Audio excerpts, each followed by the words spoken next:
আমি কথা দিয়ে যাচ্ছি আপনাদের, শনিবার বা রবিবার আমার যে 11টা অঞ্চল নেতৃত্ব আছেন, আমাদের প্রার্থী আছেন, এখানে আসুন আপনি, এনাকে সামনে রেখে আপনাদের বলে যাচ্ছি, শনিবার কি রবিবার 11টা অঞ্চলের 11টা উকিলকে আমি পাঠাবো।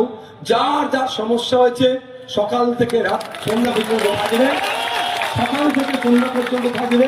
কোথায় অ্যাপ্লিকেশন করতে হবে, কি করতে হবে, অনলাইনে কি করতে হবে, টোটাল আমার উকিল আসবে, আপনাদের এই সমস্যার সমাধান করে দেবে। আর কোনো কথা আছে? আর কোনো কথা আছে? ট্রাইব্যুনালে অ্যাপিল করতে হবে তো, কিভাবে করতে হবে না করতে হবে, হ্যান করতে হবে ত্যান করতে হবে। ভাই আমি আইনের বিশেষজ্ঞ নয়, আমার আইনজীবী ছিল, জামির ভাই আছে। এইরকম 11টা উকিল 11টা অঞ্চলে পাঠাবো। আমার ভাই হারামের বেশি টাকা নেই, 22টা পাঠাতে পারবো না, চাল চুরির টাকা নেই ভাই, বলে দিলাম। তাহলে ভয় কাটবে তো। এবার আপনাকে বলি, এগুলো হতোই না, এগুলো হতোই না। মমতা ব্যানার্জি চেয়েছেন তাই হয়েছে। আপনার ভোট ডিলিট হতো না, বাপের কাগজ দিয়ে ছেলে বার হয়েছে আর বাপের ডিলিট হয়ে গেছে। আরে কি ভাই, হ্যাঁ, বাপের কাগজ দেখিয়ে 2002-এর ভোটার লিস্টের বাপের নাম আছে, সেই কাগজ দেখিয়েছে ছেলে মেয়ে, ছেলে মেয়ে পার হয়ে গেল বৈধ ভোটার, বাপ হয়ে গেল অবৈধ ভোটার, ওটা ডিলিট হয়ে গেল। হলো কেন? আচ্ছা, 12টা রাজ্যে একসাথে এসআইআর হয়েছে, পশ্চিমবাংলা ছাড়া কোন রাজ্যে লজিক্যাল ডিসক্রিপেন্সি হয়েছে খবর আছে? কোন রাজ্যে আন্ডার অ্যাডজুডিকেশন হয়েছে খবর আছে? কোন রাজ্যে এই ধরনের অন্যায় অহেতুক ভাবে ডিলিট হয়েছে খবর আছে? হ্যাঁ, নেই। তাহলে আমাদের রাজ্যে হলো কেন? এবার শুনে রাখুন, দ্রুততার সাথে যাতে এসআইআর হয়, 250 কোটি টাকা মমতা ব্যানার্জি দিয়েছে। বললাম না, সাপ হয়ে দংশে ওজা হয়ে ঝাড়ছে। এদিকে বলছে এসআইআর করতে দেবো না, উনি করোনা ফর্মটা নিচ্ছেন আগে আগে।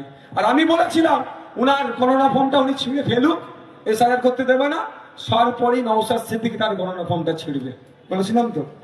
কিন্তু ছেড়েছেন উনি, উনার করোনা ফর্ম ছেড়েননি, কিন্তু উনি বলছেন এসআইআর করতে দেবো না। তারপরে 90,000 অফিসার দিয়েছে দ্রুততার সাথে এসআইআর হওয়ার জন্য। এসআইআর হলো, করোনা ফর্ম হলো, কম্পিউটারে আপলোড করতে হবে। 1000 কম্পিউটার অপারেটর চেয়েছিল নির্বাচন কমিশন, সেই 1000 কম্পিউটার অপারেটর মমতা ব্যানার্জি দেয়নি। না দেওয়ার ফলে নির্বাচন কমিশনের দায়িত্বশীলেরা বলছে আমরা এআই এর নিয়েছি।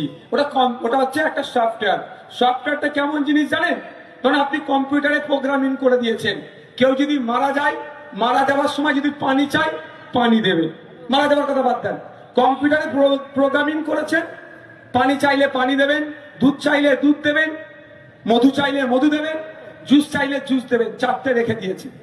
এবার পানি এত মানুষ চেয়েছে, পানি শেষ হয়ে গিয়েছে, কেউ মারা যাচ্ছে, সে পানি পানি করে চিৎকার করছে।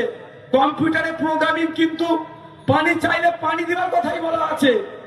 ওটা কম্পিউটার, ওটাকে আমরা চালাই, আমরা এই প্রোগ্রামিং করে রেখেছি ওখানে।